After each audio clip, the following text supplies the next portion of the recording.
Hey, what's up, guys? Welcome to B Sports Picks. So, yesterday we had a pretty bad day.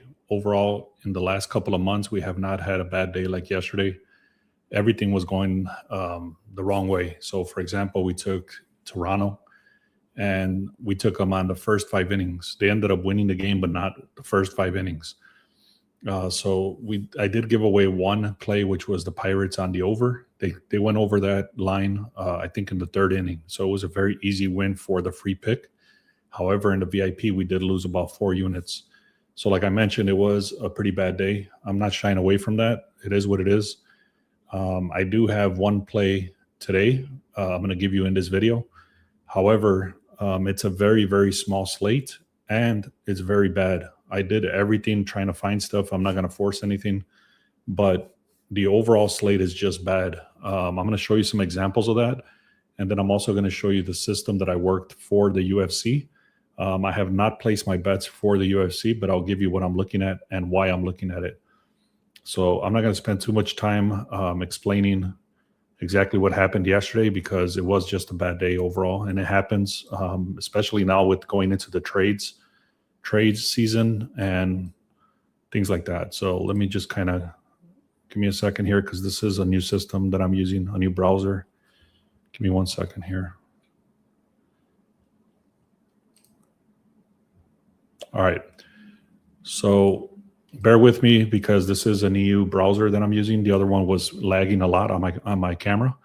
So I do appreciate you guys being here. So let me just get into it. So right here, this is called the MLB Team Insights. And what this does is that it basically looks at the worst teams versus the best teams as far as the last 14 days. As you can see, it's 468 games, 44% upset rate, and 30 teams. So basically it just tracks what's been going on with each team. I'm not going to get into all the details here, but it tells you, like, for example, the Boston Red Sox are number one, and they've been number one for a while. So you can see they do tend to come back. They do have a power surge, and the bullpen does tend to lock it down. That's the reason they're number one right now. So I'm not going to go into all these details, but if you want access to this page, it's free. You don't even have to put in an email or anything. It's the third link on the description. It'll take you to this page, which is the best performing teams versus the worst performing teams. So right now, again, Red Sox is top number one. Astros is number two. Diamondbacks is number three. The Brewers is number four. And the Braves are number five. Now, there is some flags here, which I'm not going to get into, but for example, the starter short five, what that means is that the starting pitcher tends to get pulled within the first 5 innings. Same thing here. These guys tend to pull them in the third inning. Okay, so that's something to be aware of if you're going to go like with the first 5 innings and stuff like that. Now, the worst teams are the Cardinals, Phillies, Athletics, Marlins, and the Angels. And the number one worst team is St. Louis Cardinals. And it tells you the reasoning again. Bats are silent, bullpen meltdown, starter is short. They pull him every second inning and stuff like that. Now, the big important thing here is that we look at the matchups today. That's all we care about, really, whatever is happening today. So for the Reds, they're number 7, and they're going against the Pirates, which are number 25. So one example on why this is so important is the Pirates did come up on the money line to win. However, as soon as you look at this, they're like, okay, wait a minute. The Pirates are number 25 and the Reds are number 7. That is already a huge red flag for me. I would not be touching this game. Just based on this is already a huge red flag. So that's the reason I look at this every morning. So again, you have access to this for free. Third link is in the description there. Diamondbacks are number 3 compared to the Guardians number 24. Padres are number 9 compared to the Giants of number 22. And then the Brewers are number 4 versus the Angels are number 26. So the other reason, again, that I look at this is that, like I mentioned, the Pirates came up as a play today and the Brewers came up as a lean today, not as a play, as a lean. So from there, I started my research on the Pirates and the Brewers, but I didn't like it for other reasons. But this is a good page to start your research. Once we get into that, I go into the Sharp Edge, which is free for 7 days. If you want to check that out, the link is in the description for 7 days. Is there really going to be 30-mile-per-hour winds blowing in Chicago? I mean, it's been raining like crazy the last couple of days. I live near Chicago, and it's been raining like crazy since yesterday. So they might just pull that game, to be honest. So anyways, let's get into this. Today's games, you'll see the St. Louis Cardinals are 4. St. Louis these are all only projections here. So St. Louis Cardinals are supposed to win this game. The Rays are supposed to win this game. We did take the Rays on the live bet yesterday. I was able, this is how crazy yesterday was. I was even able to get the Rays at a +3.5 when they were live, like on the 4th inning or something like that, because they were down by like 4-0 or 5-0 or something like that. So I took them at a +3.5. They still ended up losing by 5. So again, that's just the kind of day it was, and it is what it is. We can't control that. So anyways, Cardinals projections are supposed to win. Rays are supposed to win. The Mets are supposed to win. The Reds are supposed to win. The Phillies, the Astros, the Cubs, the Braves, the Rockies, the Giants, the Dodgers, the Brewers, and the Athletics. So I guess it's not such a small slate. It's just, for whatever reason, it just did not look good to me at all in any way, shape, or form. And I'm going to show you what I'm talking about. I'm not just like shying away from a bad day. I mean, I don't do that. If it's a good day, it is what it is. If it's a bad day, it is what it is. I move forward. However, today generally just sucks. Okay, I just do not like the slate at all. So let me go through the NRFI report, because I did kind of just glance through it. So I want to kind of go through it again. And if I find something on here, then we find something together here. Otherwise, there's nothing here. So bounce back day. Yeah, for sure, man. Thanks for being here. So if you're on X, go to YouTube and subscribe to Beast Sports Picks. Also, check out the link in the description where it says free picks. If you want access to this tool that I'm looking at, it's called the Sharp Edge. That's 7 days for free. Now, I will get into UFC today. I've been talking about it for the last couple of videos, or I'm sorry, since last week. And I worked on it for about a week while I was on vacation, traveling. I worked on it for about a week. The only reason it took a week is because I had to download the fights data for the last 5 years, which was over 7,000 fights or something like that, which was like 780 events or something crazy. So anyways, that's the reason it took so long, because I had to download all that information. Anyways, I'll get into what I'm talking about in the UFC when we get there. I have not decided if I'm going to go with anything today, but I'll show you what I'm looking at. So again, I already looked through this. I kind of glanced through it. I wanted to kind of go through it on this video and see if we can find anything. I did not like anything on the first glance. So let's take another look. So right here, it's saying Matthews over here has 0-0, meaning he has either not started this season or they have no data for him. I don't like to see that at all. So I'm skipping it, especially because Toronto is number 3. So we need a good pitcher here, especially with a ranked number 3. Which I'm not touching. On top of that, you got 50% hit rate against Toronto. So there's a lot of negatives on that game. You can see all the bunch of red right here. I'm not even going to go deeper into that. There's a bunch of red, meaning the last in the career, in the park, in the season, and in the last 10 games. All of that looks like crap. So I'm not touching that. Even though Logan Gilbert looks decent, I'm not touching that. Actually, he doesn't look decent. He's snowflakes right here means that he's cold. On top of that, he's 60% hit rate against him, meaning he allows 4 games out of last 10 to run in the first inning. Same thing here. Jordan Hicks, you can see his numbers look decent on the FIP, but overall, just 30% hit rate. What this means is whenever this dude starts, they tend to get a run off of him 7 out of 10 times. Okay, that's the reason I'm staying away from that. Same thing here is all red. Another all red. And then this one looks a little more decent. Let's take a closer look at this one. So right here, Christopher Sanchez, he's got a FIP of 2.65. And what FIP means, if you don't know what that means, is just skill only on the pitcher, meaning no defense. So sometimes what happens, the ERA gets thrown around a lot. Everybody talks about the ERA, but nobody talks about the FIP. And the FIP is actually more important, because if the pitcher sucks, then it's going to show on the FIP. If the pitcher is good, then it'll show on the FIP. It doesn't show on the ERA because of the errors and stuff like that. So the FIP is very decent right here for Christopher Sanchez. And then Shane Baz, also very good. And you can see 3 games in a row, 4 or 5 games in a row, they have not allowed a run in the first inning.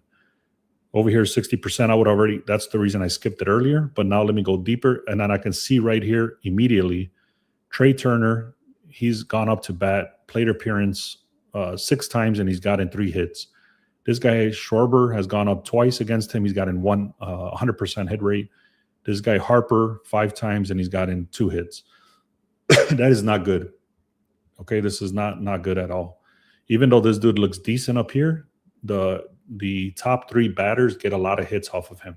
So I'm not touching this game, even though it looks decent.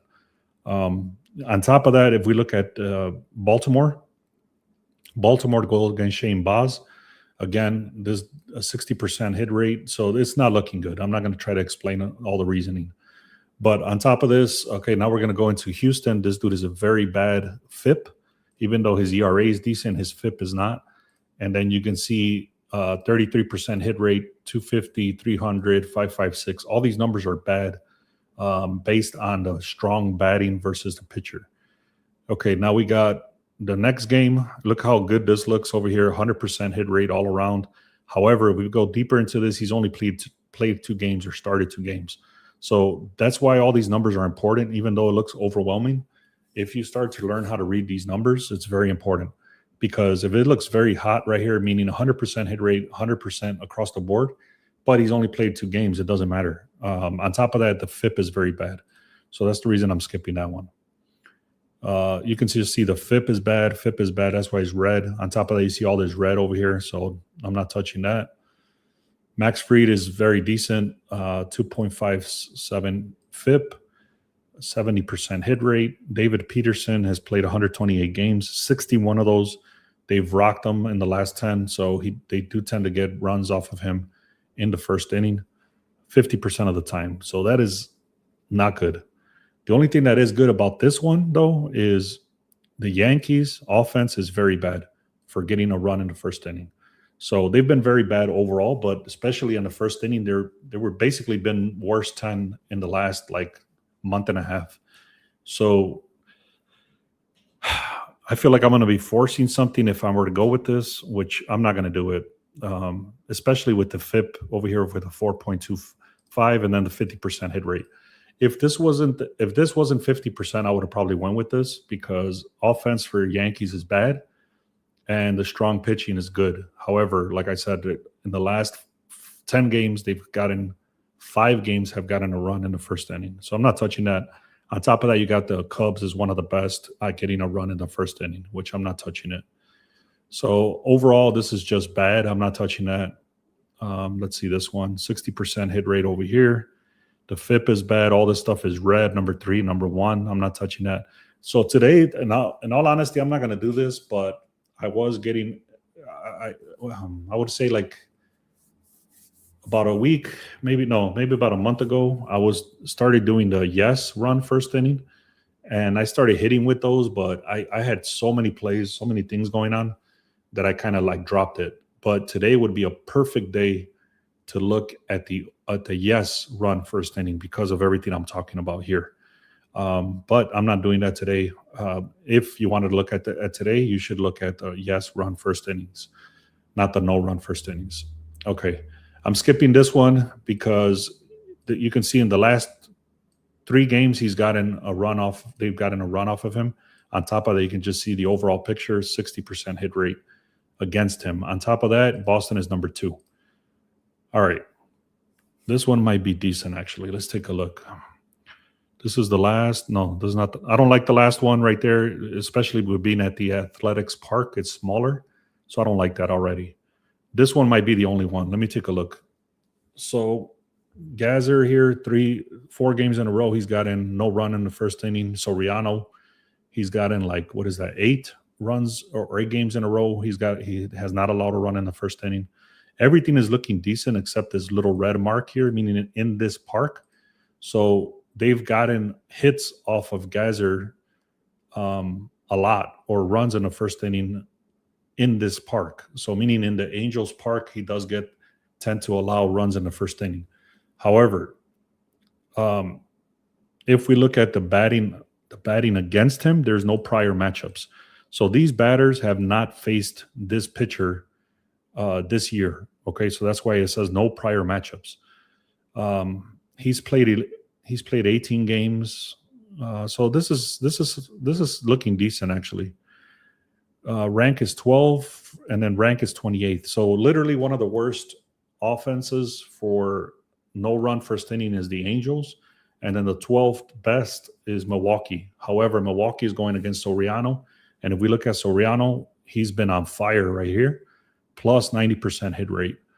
So one thing I will tell you, even though these guys suck over here in the rank, in the last 3 games, they have gotten 2 games with a run in the first inning. So this is a bit of a risk. I feel like I'm forcing it. I'm going to write it down, but I'm not going to take it. If you guys want to take any of them, it would be this one, which is, I'm going to write it down. It's going to be Milwaukee and Angels, no run first inning. The only reason I would skip this is because of this last 3 games for the Angels have allowed or have gotten a run in the first inning. However, they're ranked number 28th, which is second worst in the league. Okay. All right. So we might have found something there. If you guys want to take a look at that. Let me go into this game here. I actually like the over on this game. So I'll take a look at it. Let's see what we got here. So we have about 29 people on X. If you go on YouTube, make sure you subscribe on B Sports Picks. Okay. So let's go in here. I'm going to look at the over on this game, which is the Pittsburgh Pirates and the Reds. Yesterday, they hit for us, and I'll do it again here. Let's take a look. B grade. Offense is bad. Offense is great over here.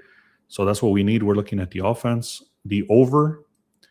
So I'm starting to see, because I'm using this new browser, which I already talked about, it's not looking great. Let me see. I'll work on this later, but basically this is not supposed to look like this. This is supposed to look white background. But anyway, we'll continue. Convergence is 4 out of 5 things are saying is going to go on the over. The park, I mentioned all this yesterday. This is the same exact 2 teams that went on the over. I think they scored like 18 runs yesterday or something crazy. Let me just make sure how many it doesn't matter, but let me just make a see, Pirates versus Guardians yesterday. Score. I don't know. I don't have it in front of me, but they did score a lot because I was tracking it. I was going on the over 8.5. I gave that away yesterday. They scored like 16 or 17 runs or something crazy. And I did mention the park, even though they had Paul Skeens on the mound, things like that. So anyways, it does say massive superior strikeout rate. Abbott is a ticking time bomb. I'll explain what that means. On the over, it's decent. The line did not move at all. And the money is actually coming in on the under. So one thing I will tell you is the Pirates in the last 30 games have hit 70% of the time. Yesterday they hit for us. And then this is what they meant by ticking time bomb. What this means is that the ERA is low at a 3.85, meaning he allows about 4 runs for every 9 innings. And then the FIP is actually worse than the ERA. So his stats alone without the defense is bad. But the defense has been saving his ass. But now that's what the ticking time bomb means, is that the FIP is about to drop worse than the ERA at any moment. So that's the reason I'm taking this, especially being we took this exact play yesterday with Paul Skeens on the mound. Paul Skeens is not playing today. You got Ashcraft versus Abbott. So even though these 2 dudes are ace pitchers, I think my computer froze. My browser froze. Hello?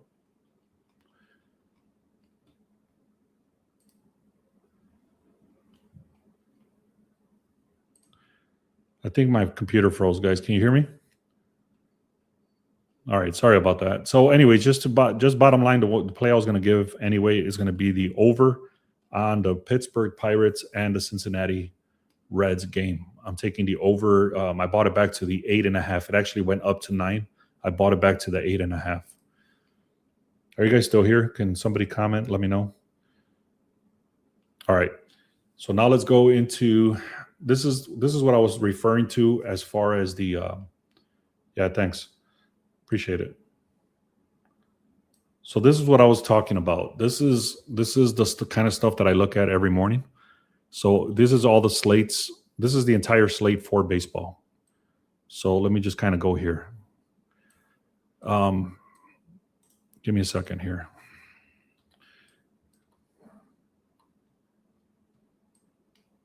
All right. So right here, you can see Toronto versus St. Louis. I'm not going to go into all the crazy details, but it does say to take a look on the over-under because of the trend. The money line is a lean, but then it says skip. Okay, so just take a look at this graph over here where it says skip. And like I said, all of this is basically skip. Okay, I'm not going to bore you with all these details, but skip. This one is strong on the under. I did not like it for other reasons, but it does say that Miami and New York Mets is a skip. Another thing with that one is that there's a huge rainstorm. I think there's like an 85% chance of rain. So again, for the under, I'm not touching that because it might just get rained out in general anyway. And it does say that it is a strong lean on the under. And it did show up in a couple of stats. But again, I'm not touching that game if you want to take a look at that. Now, here's the other thing that I was mentioning is Ashcraft, which is, give me a second here. This thing is just, okay. So Pittsburgh and Cincinnati, it is saying to take a look at Cincinnati as a dog at 80%. So it is saying to take a look at Cincinnati. However, on the other side, it says to take a look at Pittsburgh. So that is a clear indication of a contradiction, meaning don't touch one or don't touch the other. So the over 8.5 is what I just mentioned, and it's saying to go with a 1.5 units. So I don't trust what it tells me here blindly at all. And I think that's where I messed up yesterday too, is I started trusting this data too much without doing my own verifications. So because of all this information here, basically everything else is a skip. If I just continue here, skip, standard, skip. Again, New York Yankees, they're playing at home, I believe. I'm pretty sure they're playing at home. No, they're playing in Chicago. And it's saying 82% chance of rain. So overall, everything is looking crappy. Skip. Milwaukee, small lean. Even Milwaukee is a very small lean because of the pitching, Valdez. So anyways, that's what I just showed you. Everything is bad. I'm not touching anything besides the Reds on the over. Okay, so that's what I'm going with. Now, this is the UFC stuff, and then I'll hop off this. If you're on X, go to YouTube. Make sure you subscribe. All right. So what this does, let me just kind of explain what this does first, and then I'll come back. So basically, the UFC, it took me about a week to make the system. So basically, when I went to the Winnable Mansion last week, was it last? No, 2 weeks ago. I was with a bunch of the top cappers, and like 2 or 3 people told me, you need to be on UFC. UFC plays.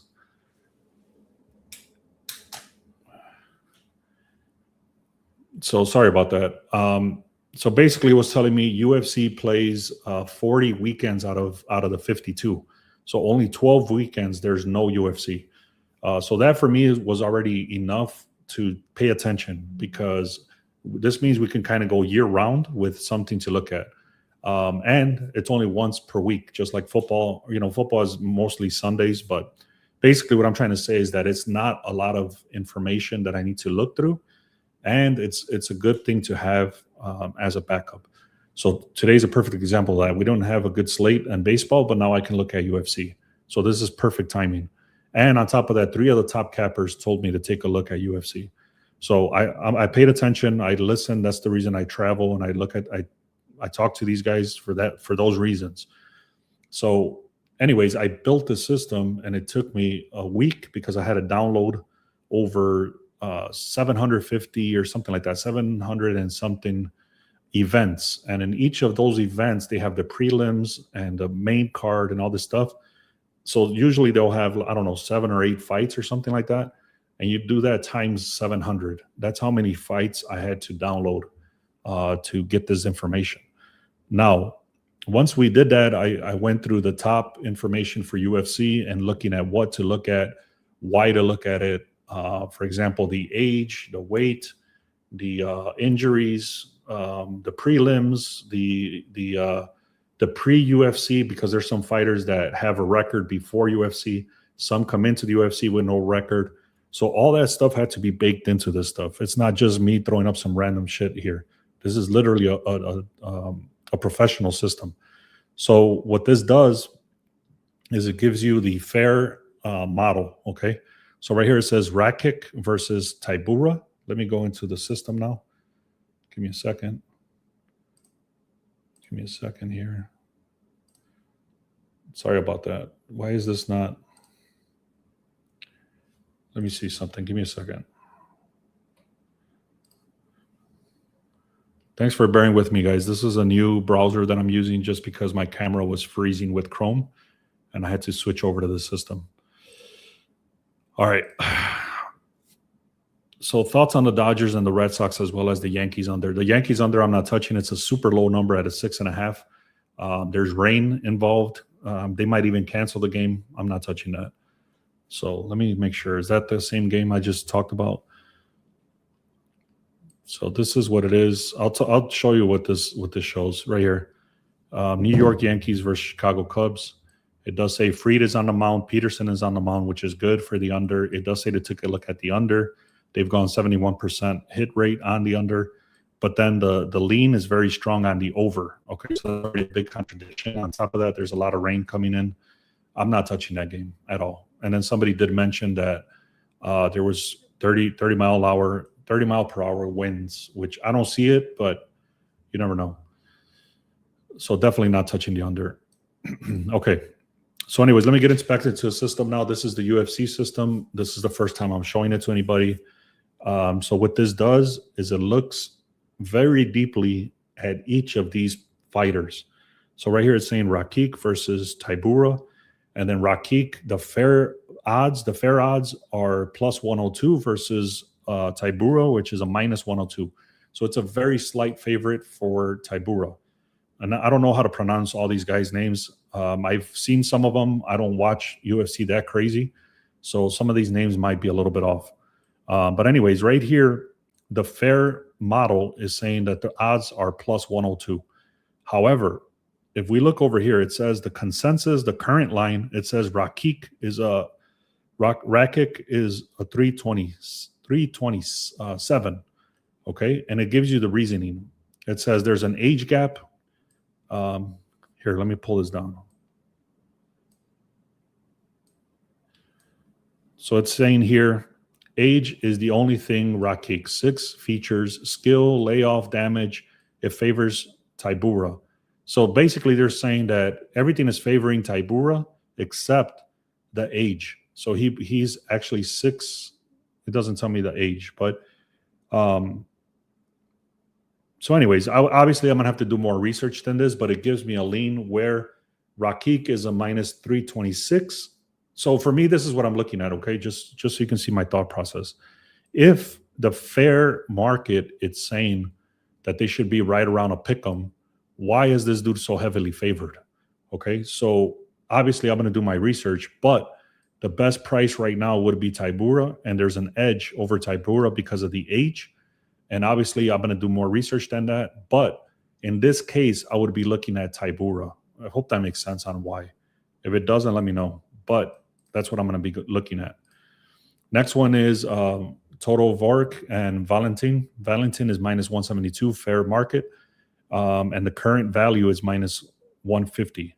So what it's saying here is to take a look at Tarverdek at the plus 143.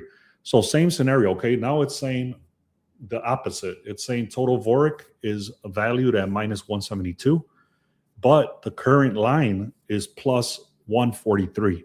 So you're getting about 130 points or juice line. If this is not making sense, let me know.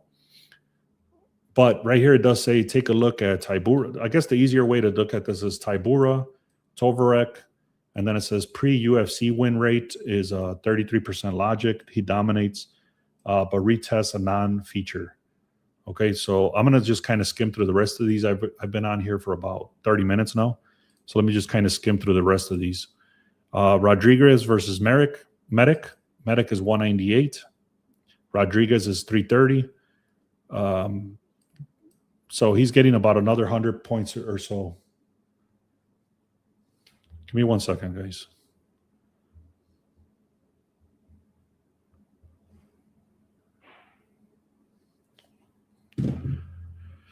So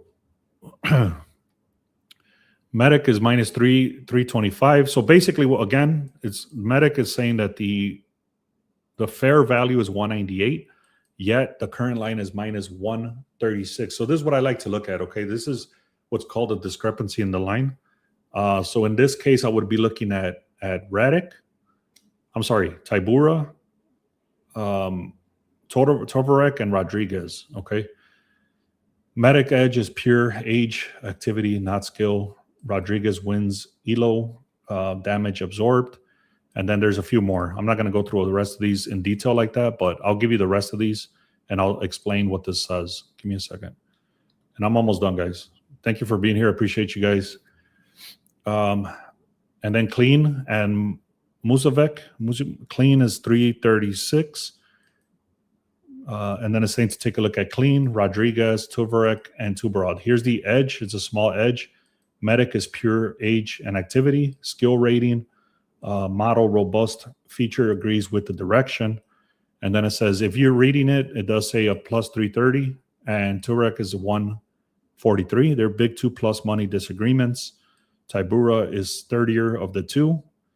Radek is the whole cluster of features. And model likes 330 dog, even though the age is verified. So again, guys, I don't know exactly how I'm going to play this. I wanted to show you what I'm looking at.